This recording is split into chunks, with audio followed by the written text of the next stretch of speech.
जल साहब महमूद साहब, सॉरी आपको इंतजार करना पड़ा थोड़ा। ये फरमाइएगा, बलूचिस्तान की बात हुई है और उसमें बहुत सारे एस्पेक्ट्स हैं और ख़ास तौर पे मैं आपसे ज़ाहिर निटी ग्रिटी में नहीं जाना चाहता, मैं आपसे एक स्ट्रेटेजिक लेवल पे बात करना चाहता हूँ। उन्होंने कहा कि नेशनल एक्शन प्लान में 14, 15, 16 जितने भी पॉइंट्स हैं उसमें एक पहला पॉइंट है काइनेटिक, यानी कि मिलिट्री ने जो काम करना है। बाकी जितने भी पॉइंट्स हैं वो दूसरे इदारों ने, सियासी हुकूमतों ने करने हैं। तो मिलिट्री तो अपना काम किए जा रही है, बाकी इदारे काम नहीं कर पा रहे, और तो फिर ये हम कैसे निकलेंगे इस मुसीबत में से जिस पे हम फंसे हुए हैं। थैंक यू वेरी मच अबसार साहब फॉर इनवाइटिंग मी। देखिए, मेन जो स्ट्रेटेजिक कंस्ट्रक्ट है वो ये है कि अगर वॉर को फिर हम समझे नहीं है जी, वॉर को अगर हमने सिर्फ मिलिट्री एप्लीकेशन और काइनेटिक समझ ली है और हमने इसको सिर्फ forces, security forces, law enforcement agencies पे छोड़ दिया है, तो फिर तो हम इस वॉर को नहीं जीत सकते, क्योंकि it is 30-40%। War is totally a political activity जी। जब तक आप पॉलिटिकल क्लैरिटी के साथ और पॉलिटिकल ओनरशिप के साथ नहीं करेंगे वॉर को, यू आर नॉट विनिंग। और पाकिस्तान की जितनी इंस्टेबिलिटीज, इनसिक्योरिटीज हैं, ये जो आपके प्रोग्राम का पहला हिस्सा है उसके साथ कनेक्ट करते हुए, और कनेक्शन सीरियस है, 90% से ज्यादा तो ये it is because of the poor governance. चाहे कुरम की जमीनों के मुसीबतें हो, या एक्सट्रीमिज्म के फैलाव हो, या जो वो अवामिल हो जो पाकिस्तान के अंदर मौजूद है। Yes, there is an external force, उसने पूरा फायदा उठाया इस एनवायरनमेंट का, चाहे वो इलीगल स्पेक्ट्रम हो।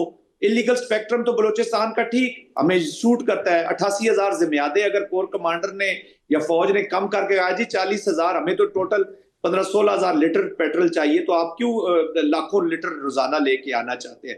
तो उस पर फिर ग्रीवियंसेस शुरू हो जाती हैं। फिर आप उसी तरफ आज DGISPR भी इशारा कर रहे थे कि जो असेंबली में पहुंच जाता है वो पावरफुल है, वो ठीक है, सिस्टम भी ठीक है। जो अपोजिशन में जाता है वो उन्हीं डिप्रीविएशन, वही चीजें, सोशल मूवमेंट शुरू होती है, वो भी at the end of the day उधर चली जाती है।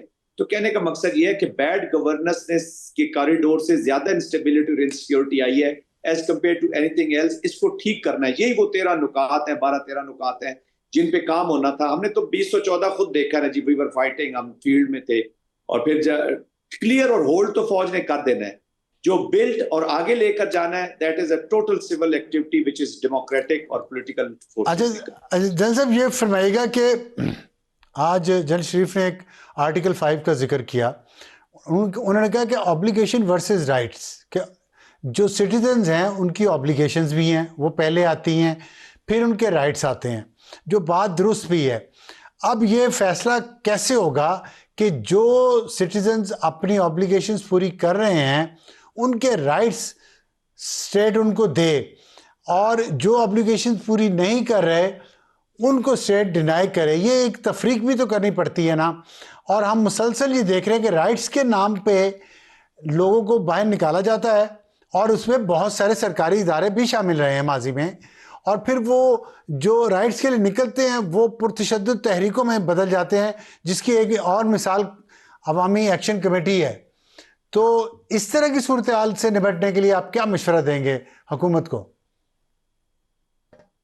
देखिए, दो किस्म की फोर्सेस हैं जी आप, और ये पहले भी पाकिस्तान में ये चीजें हम देख चुके हैं।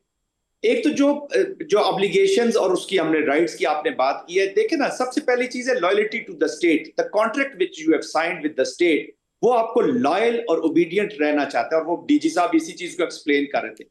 जो लोग तो अपने आइन के साथ जुड़ के, आइन के अंदर रह के, पाकिस्तान के अंदर यकीन रखते हुए कि Pakistan is everything for me, उसके अंदर जो भी हकूक की लड़ाई लड़ रहे हैं, या डेप्रिविएशंस की बात कर रहे हैं, या पॉलिटिकल राइट्स की बात कर रहे हैं, you have to negotiate with them. उनको आपने इंक्लूसिविटी करनी है, उनके साथ बात करनी है। और जिन्होंने वेपन उठा लिए हैं और जो स्टेट को चैलेंज कर रहे हैं, और एजेंडा बड़ा क्लियर हमें पता है, इंटेलिजेंस रिपोर्ट्स भी हैं, हम सारा देख भी रहे हैं, और पास्ट में भी हमने देखा। आपको याद होगा 2008 में जब पीपल्स पार्टी की गवर्नमेंट आई, and we had a coalition in Khyber Pakhtunkhwa, ANP की पीपल्स पार्टी, हम उस वक्त तक काफी ऑपरेशन फौज कर चुकी थी, Matta, Swat, you remember those days जी।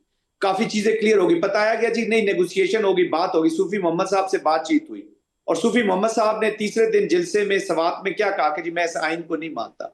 फिर ऑपरेशन भी शुरू हो गया।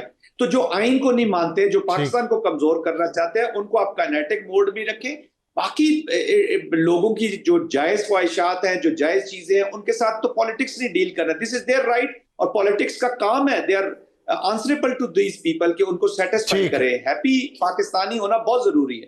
तो जो पाकिस्तानी है उनको पाकिस्तान के आइन के साथ डील करें, जो गैर पाकिस्तानी है, जो पाकिस्तान को अंडू करना चाहते हैं, चाहे वो इस्लामाबाद का हो या वो आगरा दिल्ली का हो, you have to deal with them in the same way, जिस तरीके से वो। बहुत शुक्रिया जनरल जाहिद महमूद साहब। हमसे बात वही है कि ऑब्लिगेशंस भी हैं सिटीज़न की रियासत की तरफ और रियासत के सिटीजन्स की तरफ राइट्स हैं, दोनों को अपनी अपनी जिम्मेदारियां पूरी करनी है। और हमें ज्वाइन किया है जनरल रिटायर्ड जाहिद महमूद साहब ने, दिफाई तजियाकार हैं, उनसे भी बात करेंगे जो बलूचिस्तान के बारे में बात हुई है आज की प्रेस टॉक में। लेकिन चूँकि शौकत यूसुफजई साहब ने जाना है, शौकत साहब आपसे मैं पहले आखिरी सवाल कर लूँ।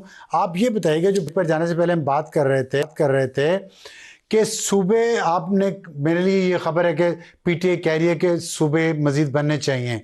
किस तरीके से बनने चाहिए? रेफरेंडम होना चाहिए या 2/3 मेजॉरिटी पार्लियामेंट में आए और उसके ज़रिए, या नए इंतखाबात होने चाहिए इस नारे पे कि एक नई कॉन्स्टिट्यूएंट असेंबली जैसे होती है, क्योंकि ये तो आइन में बहुत बड़ी बुनियादी तब्दीली होगी ना ये नए सूबे बनने के बाद। तो आप किस चीज़ को आपकी जमात सपोर्ट करेगी?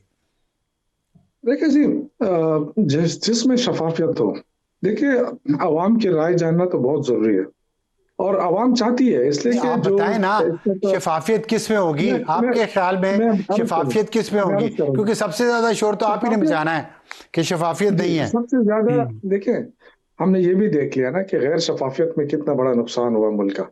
शफाफियत ये है कि इलेक्शन कराए जाए, साफ और शफाफ इलेक्शन कराए जाए, बिल्कुल गैर जानिबदाराना, और उसके बाद फिर जिस तरह लोग कहते हैं 1971 का इलेक्शन शफाफ था, लेकिन अगर शफाफ इलेक्शन हो और उसके बाद वो असेंबली आए और वो छोटे सूबे बनाए तो बिल्कुल बनाने चाहिए, और ये इसी नारे पे भी होना चाहिए।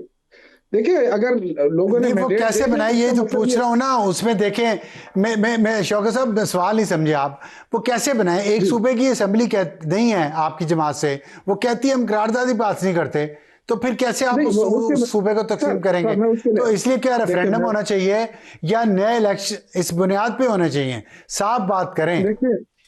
देखिए मैं साफ बात कर रहा हूँ, अगर रेफरेंडम पे भी चला जाए ना, लेकिन अगर रेफरेंडम फ्री एंड फेयर हो, और उसका हल ये है कि अगर पार्लियामेंट को ये इख्तियार दिया जाए, शफाफ इलेक्शन कराया जाए, तो वो बेहतर ऑप्शन है। और मैं ये समझता हूँ कि अगर वफाक में हुकूमत आती है और उसके सूबों में हुकूमत आती है, तो इसका मतलब है कि वो फिर वो ये चीज आसानी से कर जाएगी। और ये देखें, अब जरूरत हो गई है, अब ये पुरानी बातें पे ना चाहे कि जी एक सूबा जो है वो अपने साथ इतना बड़ा वो उसको लेके फिरे, नहीं डिलीवर कर सकते हैं और नहीं हो रहा है। ये जो कहते हैं ना कि जी 20-20 घंटे काम कर रहे हैं, 20-20 घंटे तो मजदूर भी काम करता है, तो उसका क्या मतलब? वो अमीर हो जाता है बेचारा? वो तो अमीर नहीं हो सकता है ना, जब क्योंकि ये जो 20 घंटे के काम है ना, वो आपका विजन ही नहीं है, आपके पास कोई वो है ही नहीं, तो आप मजदूर को इतना गरीब भी नहीं होना चाहिए। ठीक है, बहुत शुक्रिया शौकत यूसुफजई साहब हमसे बात करने का। जनरल साहब मैं आता हूँ आपकी तरफ, मुझे इख्तियार वली साहब से इस सवाल का जवाब लेने दें। इख्तियार वली साहब ये बताइएगा कि आपकी जमात का क्या स्टैंड है? क्या सूबे तकसीम होने चाहिए, मज़ीद सूबे बनने चाहिए जो आज बात हो रही है, और जिस पर पीटीआई ने तो सपोर्ट कर भी दिया है, तो अगर नए सूबे बनाए जाएं तो तरीक़ाकार क्या होगा? रेफरेंडम होगा, क्योंकि उन्होंने तो कहा है कि ये सियासी जमातों ने और अवाम करना है। रेफरेंडम के ज़रिए करेंगे, 28वीं तरमीम के ज़रिए करेंगे या नए इंतखाबात के बाद करेंगे? सार आलम साहब, वक्फे से पहले मेरी बात बीच में टूट गई थी, तो वो समझ नहीं आ रही होगी। मैं थोड़ा सा उसके तसलसल में मैं इस बात को रिस्पॉन्ड करता हूँ। जरा फिर तेजी से और ब्रीफली कीजिए। मैं जल्दी से करता हूँ। गुड गवर्नेंस वो तभी आती है, और good governance is a key to success. Good governance is a key to stronger economy, to peace, everything. ये गुड गवर्नेंस जो है ये सारी चीजों के साथ रिलेटेड है। और अब गुड गवर्नेंस इस सिस्टम के साथ जिसमें आप अभी शौकत साहब बात कर रहे थे, ये सिस्टम इतना बोसीदा हो चुका है कि जो बंदा जीत जाता है, वो तो जीत जाता है, लेकिन जो हार जाते हैं वो उसकी जीत को मानते नहीं है। वो नताइज को तस्लीम नहीं करते, फिर वो कैंचातानी करते हैं, कभी सोशल मीडिया को मुल्क से बाहर बिठा के ऑपरेट करते हैं, कभी क्या करते हैं, कभी क्या करते हैं, और वो रियासत का बाजू मरोड़ने में कामयाब हो जाए तो समझ लें कि it's not a hard state, it's a soft state. तो ये इसकी तशरीह है। अब बात आती है गवर्नेंस की, सेम जो आपने सवाल किया सूबों की। गवर्नेंस को बेहतर बनाने के लिए सूबों का मजीद बनना वो है, जरूरत है। अब उसका तरीक़ेकार क्या होगा? देखिए, फौज की प्रेस कॉन्फ्रेंस DGISPR को, मुझे उसमें कोई नेगेटिव चीज नजर नहीं आती। उसका पॉजिटिव एस्पेक्ट जो है वो ये है कि they are also the part of the system, they are part of the रियासत, they are part of the state. और इस स्टेट में जब चीजें खराब होंगी, सब पर छत जब बैठेगी, जमीन फटेगी, आग लगेगी, तो उसमें उन्होंने भी जलना है, इसमें अदलिया ने भी जलना है, इसमें अवाम ने भी जलना है, इसमें पार्लियामेंट ने भी जल जाना है। अच्छा, वो ठीक है। थोड़ा सा अगर हम सब्सटेंटिव बात कर लें बजाय इधर उधर की जमीन फटने की, मुझे ये बताएं कि क्या आपकी जो इत्तेहादी है पीपल्स पार्टी, वो इस पे मान जाएगी? आपने भी सूबों की तादाद बढ़ाने की बात कर दी, PTI भी मान गई है, और मौलाना फजल रहमान की जमात शायद अभी नहीं मानी। आपके जी काम जो सियासतदानों को करना चाहिए था, मिल बैठ कर वो करते, कि वो गवर्नेंस को बेहतर बनाते। जैसे हालात हमारे चल रहे हैं, मतलब तो मिल बैठ के बने हुए हैं। मोहसिन नकवी आपकी काबीना के मेंबर हैं, वजीर दाखिला हैं, वो PCB के चेयरमैन भी हैं। बिल्कुल तो और हुकूमत क्या होती है, वो रोजाना हर कैबिनेट मीटिंग में वो बैठते हैं। तो आपने कभी आपस में ये बात नहीं की कि गवर्नेंस बेहतर की जानी चाहिए? ये बेहतर होता कि मोहसिन नकवी अपनी ये बात जो है ये वजीर आजम साहब के साथ कैबिनेट मीटिंग में कर लेते, वो ज्यादा बेहतर होता।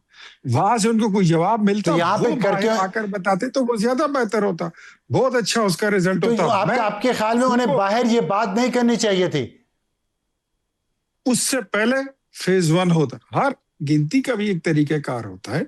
अगर पहले वो वहां से शुरू करते तो वो शायद ज्यादा बेहतर। अब पॉलिटिकल पार्टीज का काम है, आप कहते हैं कि बेहतर होता, वो फायदा ज्यादा होता। हाँ जी, अगर उन्होंने फेज 2 पहले कर लिया, मतलब पब्लिकली बात कर ली, तो आपके ख्याल में इसका आपकी हुकूमत को नुकसान हुआ, आपकी हुकूमत की क्रेडिबिलिटी को नुकसान हुआ इससे कि नहीं? देखिए, मैं let me repeat it again, I am very clear के मोहसिन नकवी की प्रेस कॉन्फ्रेंस हो या DGISPR की प्रेस कॉन्फ्रेंस हो, that is not against the Shahbaz Sharif government, that is against the system। के मौजूदा सिस्टम जो है वो कोलैप्स कर गया। मौजूदा सिस्टम आप ही चला रहे हैं ना, नहीं रहा, आपकी हुकूमत चला रही है ना सिस्टम। हम अभी आए हैं इस सिस्टम में, तो हमसे पहले लाडले भी आए हैं। 4 साल हो गए आपको आए हुए। सिस्टम सर 4 साल हुए हैं ना, 4 साल में हमने डूबती नैया को बचाया। और उससे पहले अगर सियासत में आपकी जमात 35 साल से है, कम है। हमने हमारा दिया हुआ आप पाकिस्तान से उठा लें अब सारा आलम साहब, बचता क्या है? ठीक, बचता क्या है? उठाए हमारी सड़क, हमारी बनाई हुई जो पुल हैं, जो हमारे एयरपोर्ट हैं, अस्पताल हैं, जो हमने दिया हुआ है, जो बचता है ना वो जो। अच्छा, मैं आप जनरल साहब से उनको लेना चाहता हूँ गुफ्तगू में। एक जुमला जी, ये किसी के अगेंस्ट नहीं है, इट्स कॉल ऑफ अटेंशन, तवज्जो दिलाओ नोटिस है कि पॉलिटिकल पार्टीज मिल बैठे, अपना अपना जो दस्तूरी जमहूरी हक है वो अदा करें। ठीक है, लेट मी कन्फेस, मैं ये मानता हूं कि पॉलिटिकल पार्टीज अपना रोल। ठीक है, अब मैं जनरल जाहिद साहब से बात कर लूं, और आपकी बात आखिरी आपने कहा कि मुस्लिम लीग नून का किया हुआ निकाल लें, तो बाकी बचता क्या है? जो बचता है ना, वो कल मोहसिन नकवी साहब ने आपको बता दिया है, वो बचता है।